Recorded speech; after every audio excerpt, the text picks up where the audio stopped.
Hello friends, myself Rahul Kumar Chaudhary और मेरा YouTube channel है @RCM क्लासेस 5। और आज हम लोग पढ़ेंगे क्लास 9 का सब्जेक्ट साइंस का फर्स्ट चैप्टर का यह सेकेंड वीडियो है। फर्स्ट वीडियो हमारे यूट्यूब चैनल पे अपलोड हो चुका है, जा करके आप लोग वहां से देख सकते हैं। और फर्स्ट वीडियो में हम लोग टॉपिक पढ़ चुके थे, क्या पदार्थ अपनी अवस्था बदल सकता है, यहाँ तक पढ़ चुके थे। उसकी अगला टॉपिक है उसके बाद तापमान परिवर्तन का प्रभाव। तापमान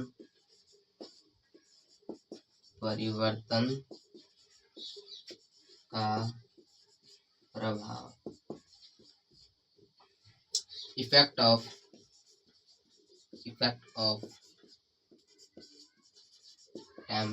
टेम्परेचर चेंज।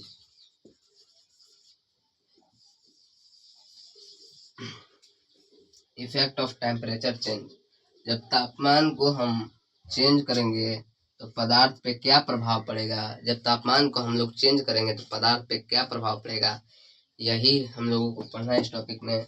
सबसे पहले ठोस पर देख लीजिए। ठोस के कणों की तापमान बढ़ाने पर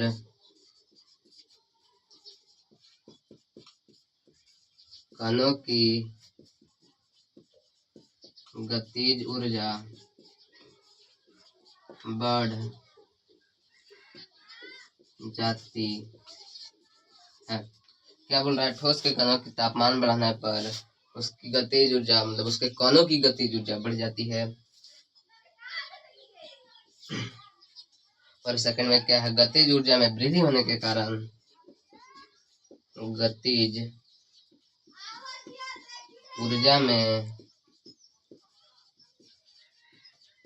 वृद्धि होने के कारण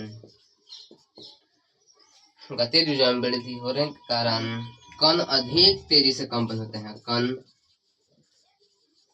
अधिक तेजी से कंपन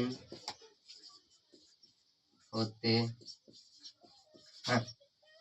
क्या? गतिज ऊर्जा में वृद्धि होने के कारण कण अधिक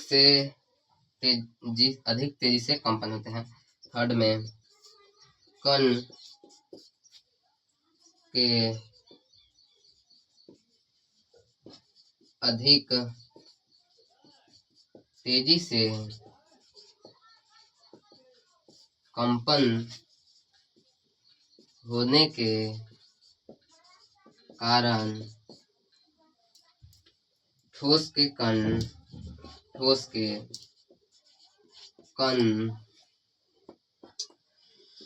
स्वतंत्र हो जाते हैं। स्वतंत्र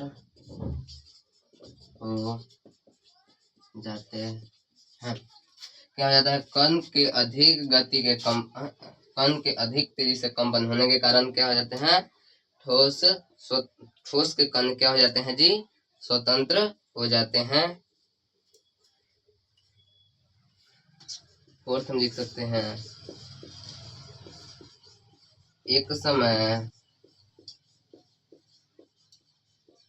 ऐसा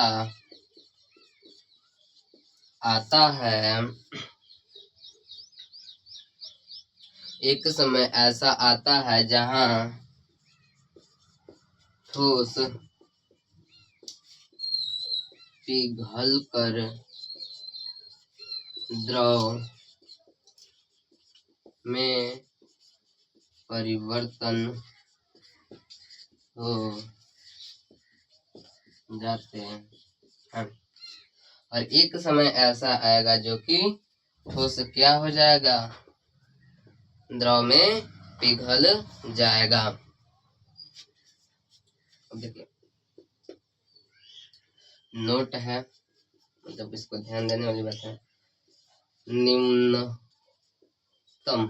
निम्नतम तापमान पर ठोस द्रव में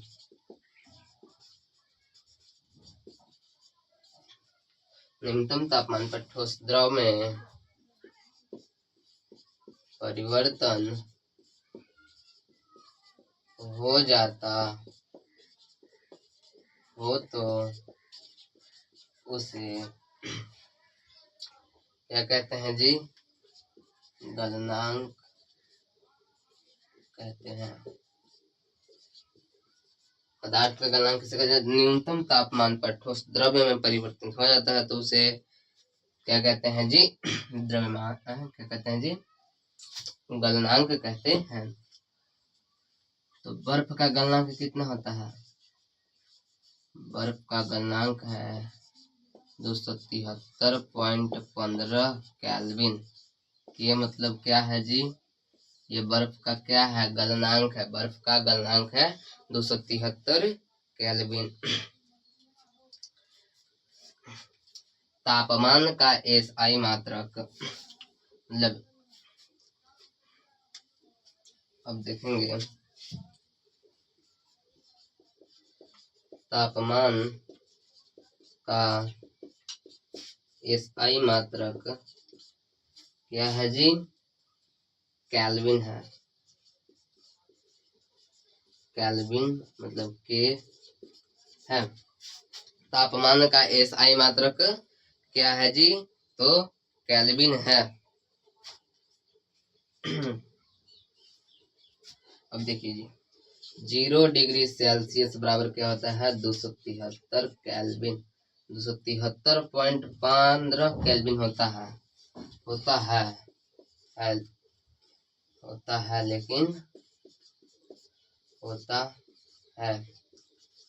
लेकिन मानते कितना है? मानते हैं 273 केल्विन। मानते कितना है जी? 273 केल्विन। इसी को लेकर के हम लोग क्या करते हैं जी? बनाते हैं, मतलब सोल्व करते हैं सवाल को। देख लीजिए, फिर से एक बार रिपीट कर देते हैं। तापमान परिवर्तन का प्रभाव, इफेक्ट ऑफ टेम्परेचर चेंज। ठोस की कणों की तापमान बढ़ाने पर उसकी गतिज ऊर्जा बढ़ जाती है और गतिज ऊर्जा में वृद्धि के कारण कण तेजी से कंपन करने लगते हैं और कण के अधिक तेजी से कंपन होने के कारण ठोस के कण स्वतंत्र हो जाते हैं। और एक समय ऐसा आता है जहां ठोस पिघल कर द्रव्य में परिवर्तन हो जाता है। ऐसा टॉपिक।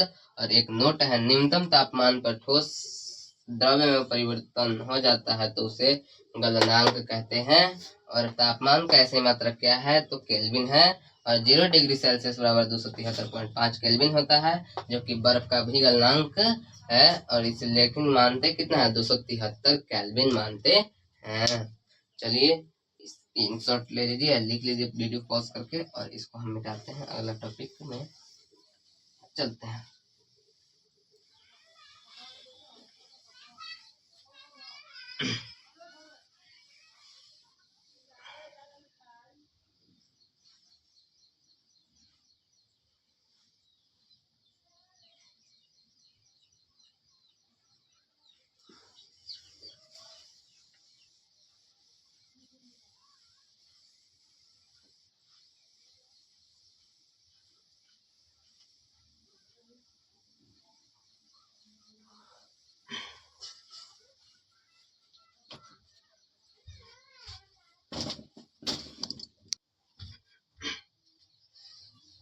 चलिए अगला टॉपिक हम लोग पढ़ते हैं। अगला टॉपिक का नाम क्या है जी? अगला टॉपिक का कुछ नाम नहीं है, कुछ कंडीशन है। कंडीशन मतलब स्थिति है।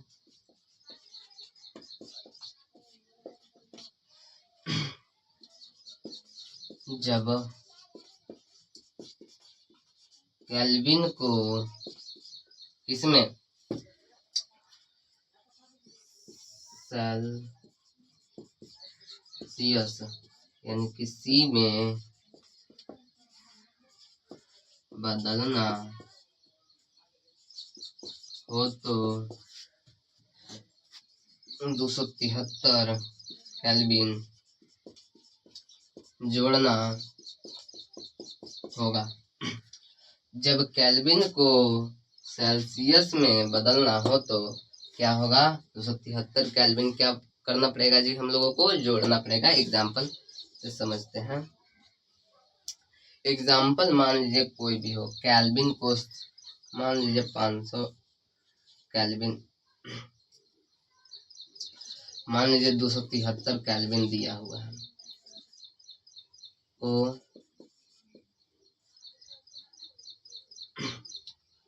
किसमें बोला है जी, सेल्सियस में बदले, सेल्सियस में बदले। तो हल में क्या हो जाएगा जी, हो जाएगा 273 माइनस 273 बराबर 0 डिग्री सेल्सियस हो जाएगा कि नहीं हो जाएगा, हो जाएगा ना। और एक और एग्जांपल इधर देख लीजिएगा, चलिए ना। स्थिति नंबर 2 क्या हो जाएगा, स्थिति 2 क्या हो जाएगा, ये स्थिति क्या है जी, 1 है ना। जब सेल्सियस यानी कि C को केल्विन में बदलना हो तो जब सेल्सियस को केल्विन बदलना हो तो 273 केल्विन क्या करना पड़ेगा जी, ओहो घटाना है नहीं जी,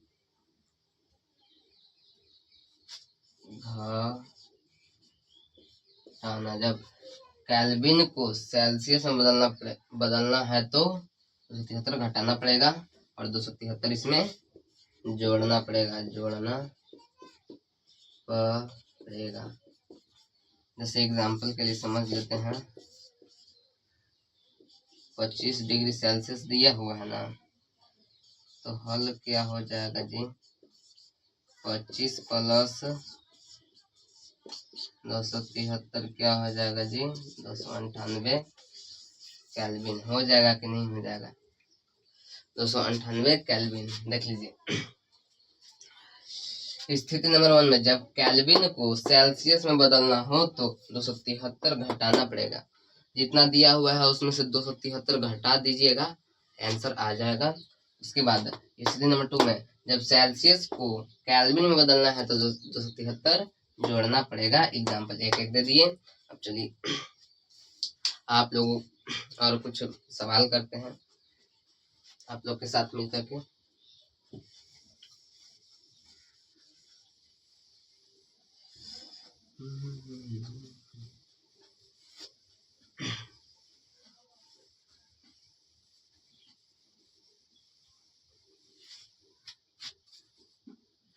देख लेते हैं बुक का सवाल क्या दिया हुआ है। एक आठ, निम्न लिखित तापमान को सेल्सियस में बदलें।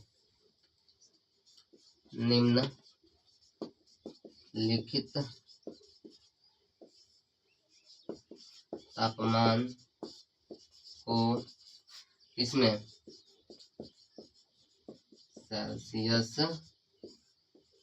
में बदलें। क्वेश्चन क्या दिया हुआ है जी, सेल्सियस में बदलना है ना,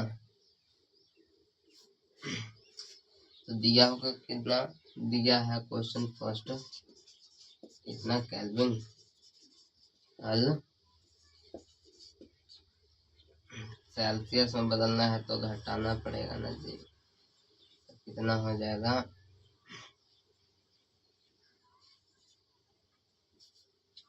27 degree Celsius answer, 27 degree Celsius answer आ जाएगा।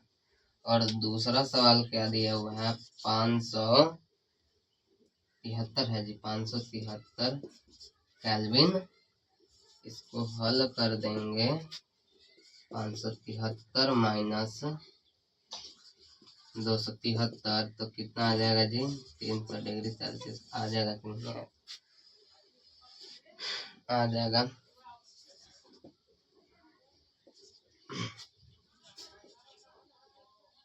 क्वेश्चन दिया हुआ है और निम्न तापमान को इसमें केल्विन में बदले, निम्न तापमान को केल्विन में बदले। तो इसका एग्जाम्पल है 25 डिग्री सेल्सियस। हल में हो जाएगा क्या, 25 डिग्री 25 प्लस 273 200 क्या जी 98 केल्विन आ जाएगा कि नहीं यार। फर्स्ट है। सेकंड देखते हैं हम लोग।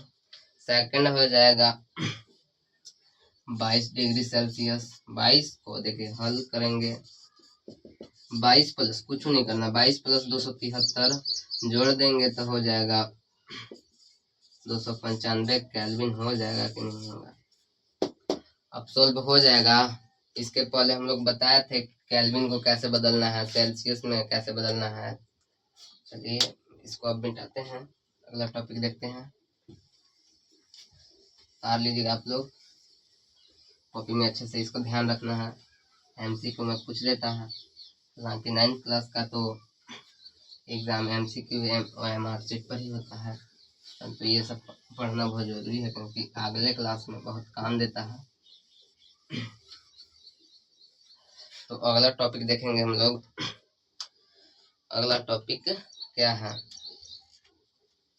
ऊष्मा। अगला टॉपिक क्या है जी, ऊष्मा। ऊष्मा मतलब इसको इंग्लिश में क्या बोलते हैं जी, हीट।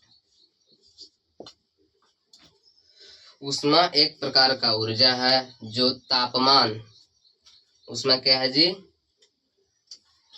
इसको ऐसे एक बार कर लेते हैं। ऊष्मा क्या है जी, ऊष्मा एक प्रकार का ऊर्जा है जो तापमान परिवर्तन के साथ एक वस्तु से दूसरे वस्तु में परिवर्तन हो जाता है। पहले एक बार इसको लिख लेते हैं। कैसे लिखेंगे, यह एक ऊर्जा है, एनर्जी है, जो तापमान मतलब टेम्परेचर परिवर्तन के कारण एक वस्तु से दूसरे वस्तु में बदल जाता है, या वस्तु के पदार्थ कर सकते हैं हम लोग, पदार्थ कर सकते हैं हम लोग, और ये पदार्थ में बदल जाता है। जैसे कि एग्जांपल देखिए, मान लीजिए अभी इसमें हमारे पास एक बर्तन है, इसमें जल भरा हुआ है।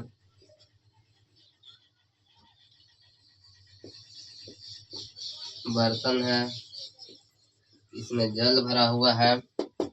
तो सेकंड स्टेज में क्या हो जाएगा,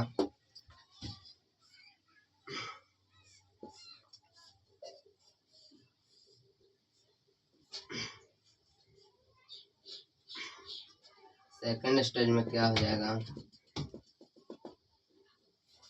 मान लीजिए इसको हम हीट दे रहे हैं, मतलब ऊष्मा दे रहे हैं, हीट कर रहे हैं, तो ये क्या वाष्प में परिवर्तन हो जाएगा।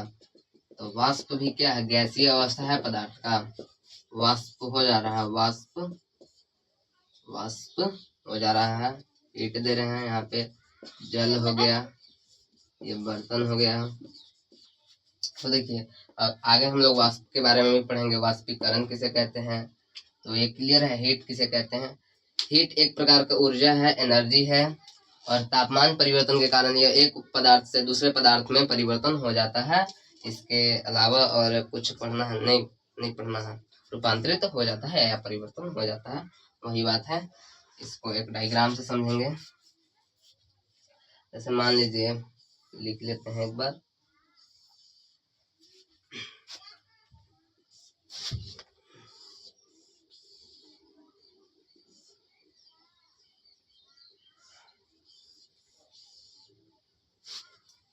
ठोस अवस्था,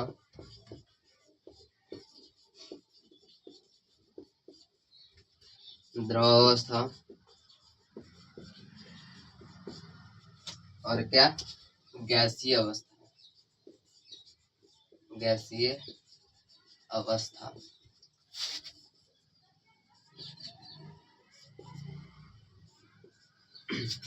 अब देखिए, जब ठोस को हम ऊष्मा देंगे यानी हीट करेंगे, यानी मान लीजिए बर्फ को अगर हम ऊष्मा देंगे, हीट करेंगे, तो क्या में द्रव्य में बदल जाएगा, पानी में बदल जाएगा कि नहीं, बदल जाएगा अवश्य।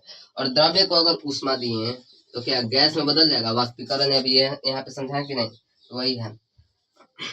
और अगर द्रव्य को शीतल करेंगे यानी कि ठंडा करेंगे, शीतलता करेंगे यानी कि शीतल करेंगे, तो क्या द्रव्य मतलब द्रव्य ठोस में बदल जाएगा। और गैस जब शीतल करेंगे, गैस को शीतल, तो द्रव्य बनने की संभावना है।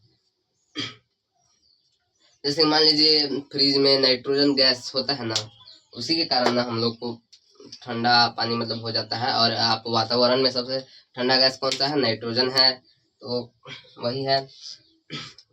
ठंडा पानी करते हैं तो आप लोग देखते हैं कि बॉटल के ऊपर में कुछ बूंद बूंद आ जाता है, वो नाइट्रोजन गैस का भी हिस्सा रहता है। यानी कि गैस को जब शीतलता करेंगे तो क्या द्रव में परिवर्तन हो जाता है कि नहीं, हो जाता है अवश्य। यही तो टॉपिक था उष्मा के बारे में पढ़ना, आप लोग लिख लीजिएगा। और इसके आगे का टॉपिक हम लोग चलते हैं।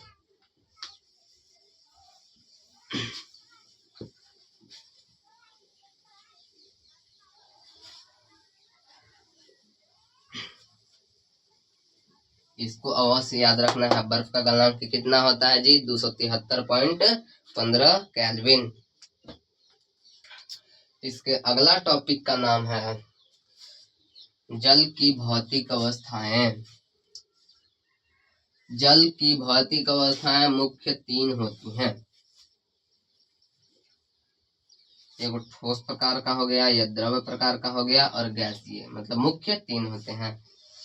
हेडिंग क्या देंगे, हेडिंग देख लीजिए, जल का तापमान पर जल का, ओहो गलती हो रहा था, तापमान पर जल का भौतिक अवस्था, भौतिक अवस्था। तापमान पर जल की भौतिक अवस्था के बारे में पढ़ेंगे। तापमान पर जल की भौतिक अवस्था मुख्य 3 होते हैं, पहले लिख लेते हैं। तापमान पर जल की भौतिक अवस्था मुख्यतः 3 प्रकार होते हैं, 3 प्रकार होते हैं। तो फर्स्ट के बारे में 0 डिग्री से देखिए, अगर हम 0 डिग्री फर्स्ट में देख लीजिए, 0 डिग्री से नीचे ले जाएंगे तो वो किस में रहेगा, 0 डिग्री से नीचे, 0 डिग्री से नीचे ले जाएंगे तो ये किस में रहेगा, बर्फ में ही रहेगा। मान लीजिए टेम्परेचर को माइनस में कर दिए, 0 डिग्री से कम माइनस में, तो ये क्या में रहेगा, जल बर्फ में रहेगा। सेकंड क्या है देख लीजिए आप लोग, सेकंड है 0 से 100 के बीच, 0 डिग्री से 100 डिग्री के बीच, यह क्या में रहेगा, द्रव में ही रहेगा, यानी कि पानी में ही, पानी है तो पानी में ही रहेगा, यानी जल है तो जल में ही रहेगा। 0 डिग्री से 100 डिग्री के बीच टेम्परेचर रखेंगे तब। और थर्ड 100 से ऊपर, 100 डिग्री से ऊपर, ऊपर यानी कि गैसीय अवस्था में चल जाएगा, मतलब ऊष्मा दे रहे हैं। 100 डिग्री से ऊपर ज्यादा टेम्परेचर करेंगे तो ये क्या हो जाएगा, गैसीय अवस्था में हो जाएगा, वाष्प बनकर उड़ जाएगा। और इसमें कुछ नोट देने के ध्यान, जैसे कि 0 हो तो मान लीजिए, नोट में मान लीजिए पॉइंट बना कर लीजिएगा कि 0 हो तो, आप तो पढ़े कि 0 से नीचे, तो बर्फ हो जाता है। 0 और 100 के बीच तो द्रव ही रहता है, और 100 से ऊपर तो गैस ही होता है। तो 0 रहेगा, मान लीजिए 0 तापमान अगर जल का रहेगा तो क्या है, 0 हो तो 0 हो तो क्या जी, ठोस और द्रव्य दोनों में रह सकता है। ठोस में भी रह सकता है, ठोस और द्रव्य दोनों, ठोस और द्रव्य दोनों। ये तो मुख्य हो ही गया, मुख्य भौतिक अवस्थाएं 3 होती हैं, और ये अलावे में है, यानी कि 100 हो तो क्या, 100 रहेगा तो कितना, 100 रहेगा तो ठोस और गैस में रह सकता है, ठोस और गैस में रह सकता है। अब देख लीजिए, तापमान पर जल की भौतिक अवस्थाएं मुख्यतः 3 होते हैं।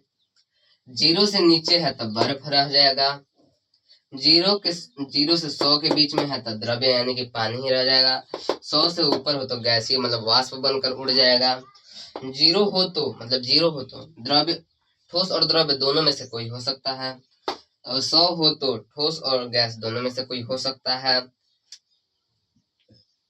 कुछ अभी समझ में नहीं आ रहा है तो कुछ सवाल करेंगे तो आप लोग को ऑफ कोर्स अच्छे से समझ में आ जाएगा। चलिए इसको लिख लीजिएगा, तापमान पर जल की भौतिक अवस्थाएं।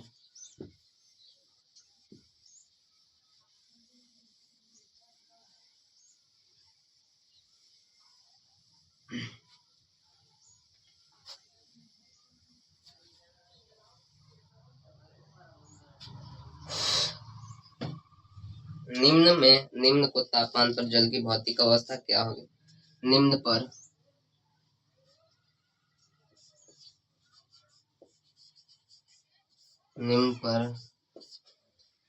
तापमान, निम्न तापमान पर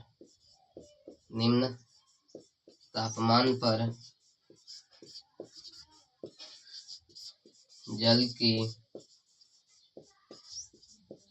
भौतिक अवस्था, निम्न तापमान पर जल की क्या जी, भौतिक अवस्था। तो पहला क्या है जी, 250 डिग्री सेल्सियस यानी कि गैसीय हो जाएगा, क्योंकि 100 से ऊपर है ना जी 250। दूसरा क्या जी, तो दूसरा मान लीजिए 100 है, तो यह ठोस और गैस, ठोस और गैस है ना, अभी पढ़े जी, गैस दोनों में, ये क्या है जी, द है, दोनों में रह सकता है। 100 क्या पढ़े जी, ठोस और गैस दोनों अवस्था में होगा, दोनों में। मान लीजिए 0 डिग्री है जी, थर्ड में 0 डिग्री, तो 0 डिग्री में पढ़े हैं क्या, ठोस और द्रव ना, ठोस और द्रव दोनों में। मान लीजिए 25 डिग्री है, मतलब 0 से 100 के बीच है, तो यह क्या, बर्फ हो जाएगा जी, बर्फ ही रहेगा। ऐसे बहुत सारे हैं,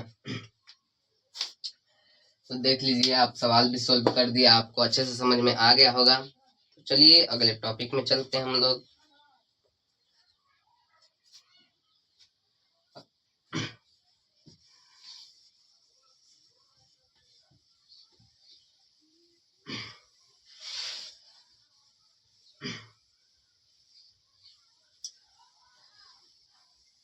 अगले टॉपिक में जाने से सब पहले हम कुछ आप लोगों से बताना चाहते हैं, जैसे कि इसमें नोट है, द्रव्य अवस्था में परिवर्तित हुए बिना ठोस अवस्था से सीधे गैस अवस्था में बदलने,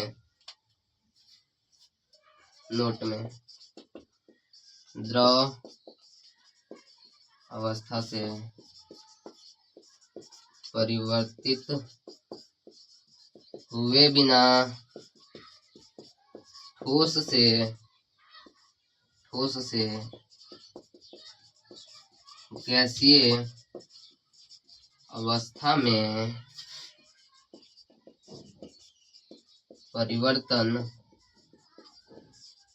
हो जाता है तो उसे पदार्थ का क्या कहते हैं जी? तो उसे पदार्थ का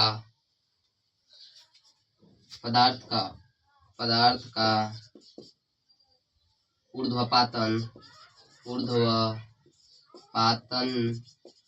प्रक्रिया कहते हैं।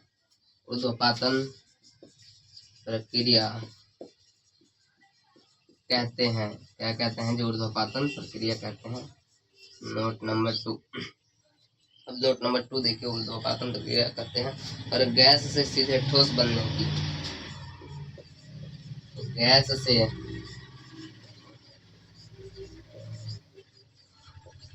सीधे ठोस बनने की प्रक्रिया को क्या कहते हैं जी? निक्षेपण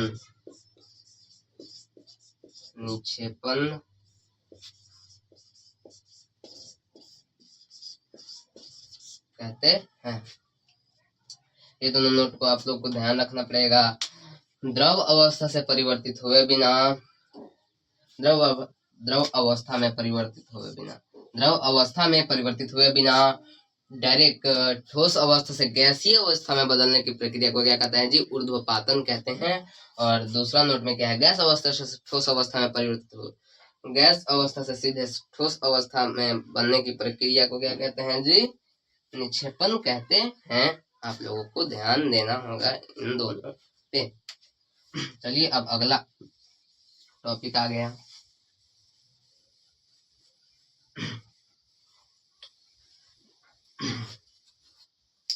अगला टॉपिक क्या है जी? अगला टॉपिक है दाब परिवर्तन का प्रभाव। तापमान परिवर्तन का प्रभाव पढ़ चुके। अब क्या है जी? दाब परिवर्तन का प्रभाव। दाब परिवर्तन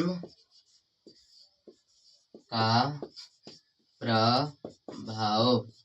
दाब परिवर्तन का प्रभाव effect of pressure change. Effect of pressure change. दाब परिवर्तन का प्रभाव। दाब बढ़ाने से गैस के कण पास आते हैं, जिससे गैस द्रव में बदल सकता है। दाब बढ़ाने से गैस के कण पास आते हैं, पास आते हैं, जिससे गैस से द्रव बनने लगता है। दाब मान लीजिए गैस है, ये बैलून है, मान लीजिए बैलून है, ये गुब्बारा है और इसमें गैस भरा हुआ है दूर दूर दूर दूर दूर, और इसको प्रेशर लगा रहे हैं हम लोग। प्रेशर मतलब बड़ियार बैलून है, ये गुब्बारा है और यहाँ पे क्या है? गैस।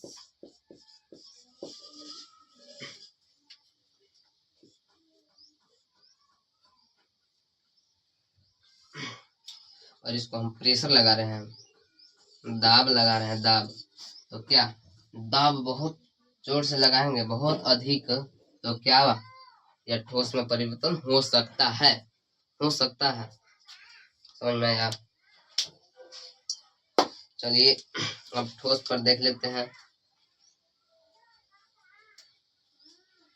गैस पर पढ़ ही लिए। दाब बढ़ाने से गैस के कण पास आते हैं, जिससे गैस से द्रव्य बनने लगता है। गैस से द्रव बनने लगता है।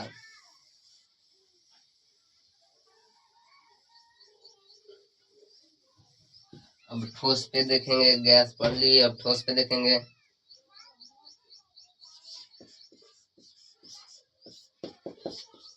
नगण्य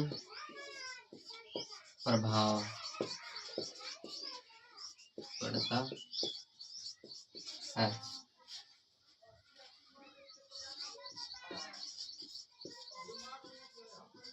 नगण्य प्रभाव पड़ता है। नगण्य प्रभाव पड़ता है। ठोस देख लीजिए, अगर ठोस है ये कोई, तो इसमें कण क्या है, बहुत कण के बीच रिक्त स्थान क्या होता है, इसमें ना के बराबर होता है। किसके? ना के बराबर। इसमें प्रेशर लगा है चाहे नहीं लगा, वही तो बतिया है। समझ में आया? प्रेशर लगाए तो कुछ भी फर्क नहीं पड़ेगा। और द्रव्य में कैसे नहीं पड़ेगा, तो देखिए इसका क्वथनांक जो है बढ़ जाता है और इसके अणुओं का वाष्पीय अवस्था आने में अधिक ऊर्जा चाहिए। मान लीजिए ये द्रव्य है ना, इसमें मान लीजिए ये है कुछ, क्या है, द्रव है, कुछ पानी तेल कुछ भी है, बर्तन में रखा हुआ है। इसके ऊपर प्रेशर लगाएंगे हम लोग, प्रेशर लगाएंगे तो अणुओं की क्वथनांक बढ़ जाएगी, क्वथनांक बढ़ जाएगी। तो क्या इसको बदलने में बहुत ऊर्जा की अधिक ऊर्जा की जरूरत पड़ेगी, तो इसलिए इसमें क्या नगण्य प्रभाव पड़ता है।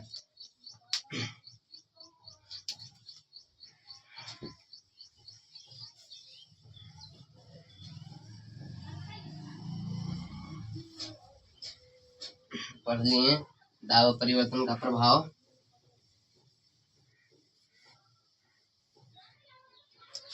अब अगला टॉपिक है, क्या है जी, कहिए से। इस तरह पदार्थ की अवस्थाओं पर तापमान और दाब का दोनों का प्रभाव पड़ता है। नोट में आप लिख सकते हैं, लिख दिए आप लोग, हो गया। वाष्पीकरण,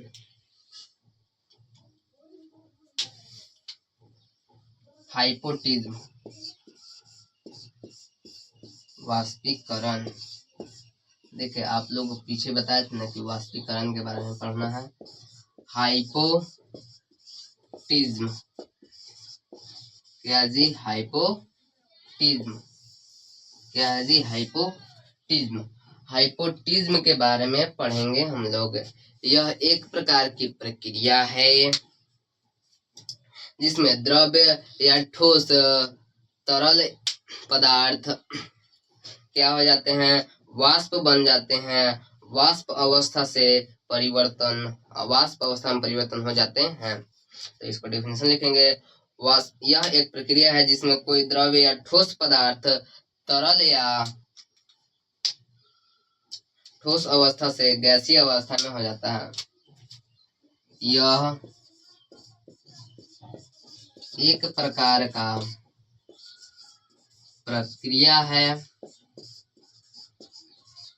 जिसमें तरल या ठोस, यह एक प्रकार का प्रक्रिया है जिसमें तरल या ठोस पदार्थ गैसीय अवस्था में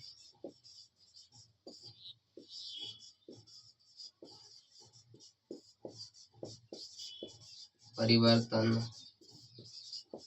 हो जाते हैं। यह एक प्रकार की प्रक्रिया है जिसमें तरल या ठोस पदार्थ गैसीय अवस्था में परिवर्तन हो जाते हैं, इसे ही वाष्पीकरण कहते हैं। मान लीजिए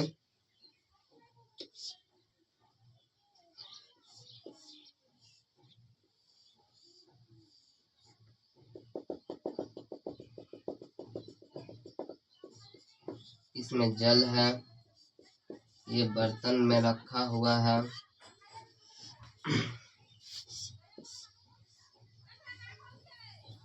और दूसरा में क्या हो जाएगा जी, खुला बर्तन है, ये सूर्य है। यहाँ से क्या आ रहा है जी, इसके ऊपर क्या पड़ रहा है जी, सूर्य का प्रकाश, सूर्य का प्रकाश पड़ रहा है। तो यह वाष्प बनेगा,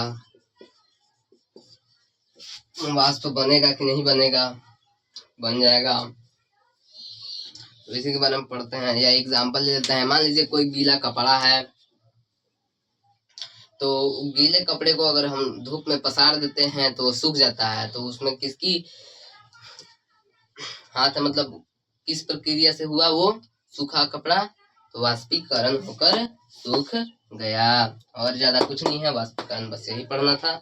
और इसमें क्या लिखा है, इसमें इस प्रक्रिया में ऊर्जा की अवस्था होती है और ये आमतौर पर ऊष्मा के रूप में होती है। इस प्रक्रिया में एक ऊर्जा का अवस्था होता है, मतलब ऊर्जा है, ऊर्जा की अवस्था होता है, मतलब हीट, ऊष्मा है। क्या है जी, इसमें ऊष्मा। ऊर्जा किस प्रकार का है जी, हीट। जब हीट देंगे, हीट के ऊष्मा मतलब हीट देंगे तभी तो यह वाष्पीकरण होगा ना। सूर्य से अगर हमको हीट मिलवे नहीं करेगा तो कहाँ से मिलेगा, यही वाष्पीकरण होगा। तो वही एक प्रकार के ऊर्जा का पड़ता है इसमें जरूरत। ठीक है, अगला टॉपिक क्या है, वाष्पीकरण का। क्या है जी, वाष्पीकरण का देख लेते हैं एक बार। वाष्पीकरण को प्रभावित करने वाले कारक।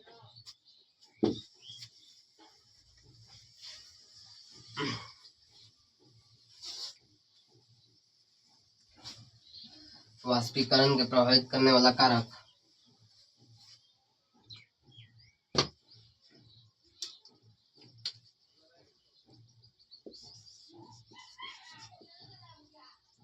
वाष्पीकरण का प्रभावित करने वाले कारक।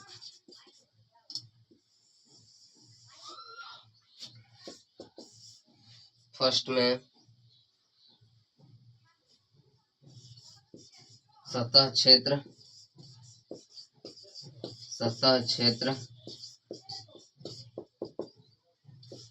सेकंड में आर्द्रता,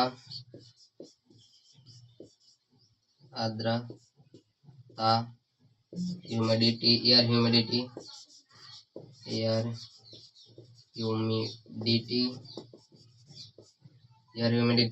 और थर्ड में हवा की गति। सतह क्षेत्र, मान लीजिए हम एक कपड़े को कोई छोटा सा सतह में पसार दिए तो उसमें वाष्पीकरण कम होगी, क्योंकि जैसे कि हम मोड़ कर कोई कपड़े को पसार दे तो वाष्पीकरण कम है। जब फैला कर पसार दिए तो उस पर ज्यादा हीट लगेगी, और ज्यादा हीट लगेगी तो ऑफ कोर्स उसमें कारण अभिक्रिया ज्यादा होगी, उसमें कारण मतलब ज्यादा होगी, वाष्प ज्यादा बनेगा। तो यही क्या है, सतह क्षेत्र है। आर्द्रता मतलब होता है ह्यूमिडिटी मतलब हो जाए, तो मान लीजिए अभी बरसात के मौसम चल रहा है, इसमें नमी ज्यादा होता है। तो नमी के मौसम में अगर हम लोग कपड़े को पसारेंगे या सुखाएंगे धूप में, धूप नहीं उगेगा तो क्या कपड़ा हमारा सूख पाएगा, तो वाष्पीकरण बहुत कम होगा, नगण्य भी हो सकता है, बहुत कम होगा। और तीसरा क्या है, हवा की तेज गति वाष्पीकरण को बढ़ाता है। मान लीजिए हवा बहुत तेज से चल रहा है और सूर्य का प्रकाश भी बहुत तेज से उगा हुआ है, तो वाष्पीकरण बहुत जल्दी होगा, क्योंकि वाष्प बनकर कहाँ जाता है, सब जाता है आकाश में, मतलब वायुमंडल में जाता है, पृथ्वी के वाष्प बनकर जितना भी है, जैसे कि समुद्र हो गया, तालाब हो गया, कुआं हो गया, मतलब जितना भी है वाष्पीकरण का जगह ये सब का जाता है कहाँ, वायुमंडल में, वाष्प बनकर वहां पे जल के रूप में, वहां बादल के रूप में रहता है, और बरसातों के दिन में बरसात के रूप में आ जाता है। इसे भी क्या कहते हैं,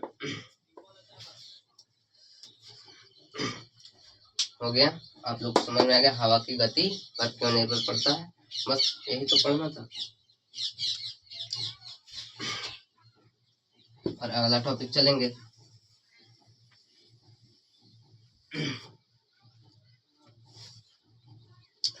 अगला टॉपिक क्या है जी, वाष्पीकरण के कारणशीलता। इसमें भी ज्यादा कुछ नहीं, डायग्राम ही द्वारा समझाना है। वाष्पीकरण के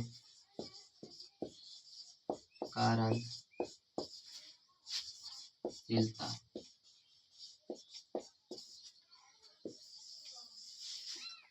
धूप के दिनों में देखें आप लोग, घड़ा का यूज होता है, मिट्टी का बर्तन का यूज होता है, और उसमें पानी बहुत अच्छा ठंडा भी होता है, और उससे कोई हमारे शरीर का नुकसान भी नहीं है, इसलिए हम लोग घड़ा का पानी पीना चाहिए फ्रिज के बजाय। फ्रिज का तो ठंडा तो मिलता है, लेकिन उससे हमारे शरीर का नुकसान होता है।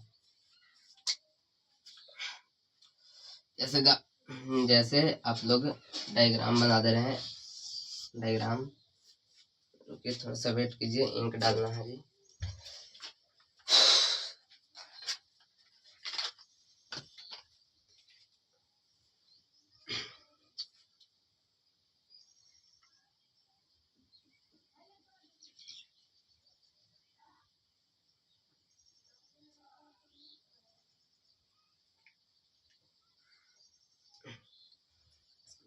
किधर गया जी,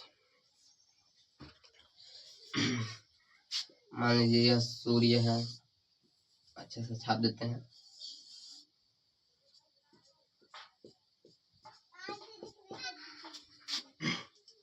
और यहाँ पे कोई घड़ा में पानी रखा हुआ है, मिट्टी का बर्तन है जिसको हम लोग घड़ा कहते हैं, बड़ा छाप देते हैं।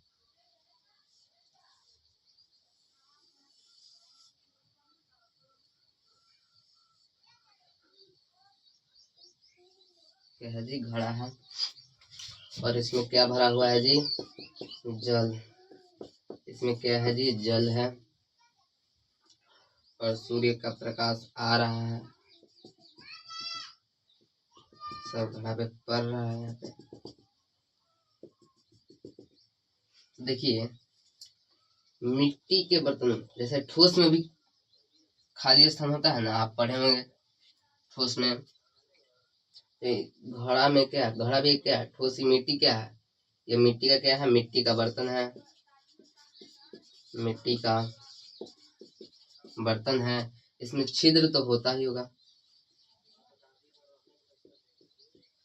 इसी के कारण क्या हो जाता है, वाष्प बन जाता है। बाहर वाला जब वाष्प बन जाता है, जैसे कि मान लीजिए हम लोग के शरीर में पसीना आता है, तो वो पसीना वाष्प बनकर उड़ता है, तो पसीना आने से हम लोग को क्या लगता है, ठंडा लगता है, ठंडक होती है।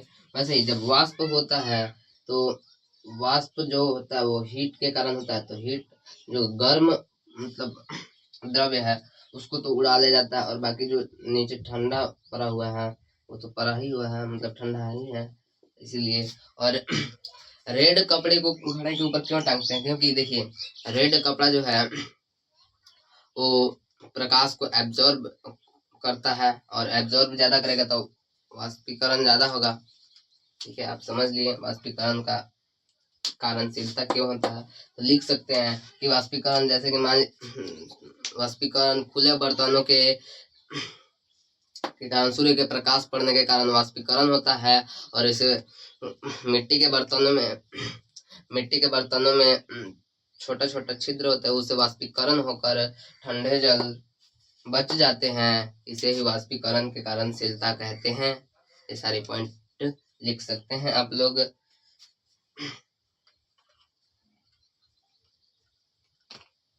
बाहरी ऊर्जा का अवशोष हो रहा है, क्या हो रहा है यहाँ पे, बाहरी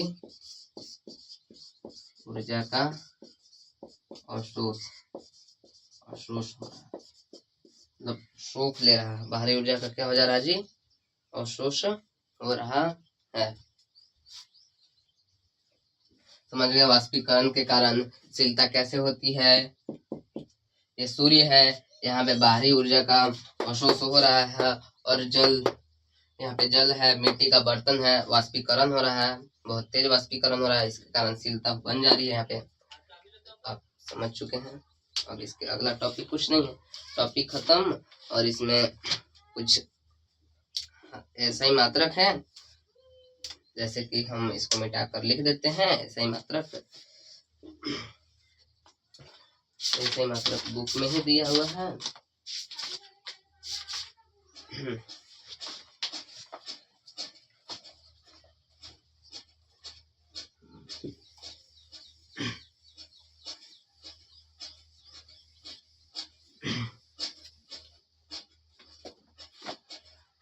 पहले राशि लिख लेंगे, इसको याद करना है जरूर, काम देता है, बहुत काम देता है। फिर मात्रक लिखेंगे, मात्रक, फिर क्या लिखेंगे, प्रतीक लिखेंगे, प्रतीक, प्रतीक, प्रतीक क्या है, तापमान, तापमान का मात्रक क्या है जी, केल्विन, केल्विन। और प्रतीक क्या है जी, के से डिनोट करते हैं। फर्स्ट में हो गया। सेकंड में लंबाई का मात्रक क्या है जी, लंबाई का मात्रक हो जाएगा मीटर। और इसका प्रतीक क्या है जी, एम है, तो एम है। थर्ड में क्या हो जाएगा जी, संघहित, संघहित, संघहित का क्या है जी, किलोमीटर है, नहीं किलोग्राम है, किलोमीटर का है किलोग्राम, केजी हो जाएगा इसका संघहित। भार का क्या है जी, न्यूटन, भार का आयतन, भार का मात्रक क्या है जी, न्यूटन है, न्यूटन। और इसको क्या से, एन से करते हैं जी, क्या है जी, आयतन, 5 में आयतन है, तो आयतन का क्या है, घन मीटर है, घन मीटर, मीटर, घन मीटर है। तो इसमें देखिए ऐसे हो जाएगा। और क्या है जी, घनत्व, घनत्व किलोग्राम प्रति, मान लीजिए घनत्व का क्या है, किलोग्राम प्रति क्या, घन मीटर, घन मीटर, किलोग्राम प्रति घन मीटर, तो केजी इतना हो जाएगा। अब क्या है, दाब का क्या है जी, दाब का,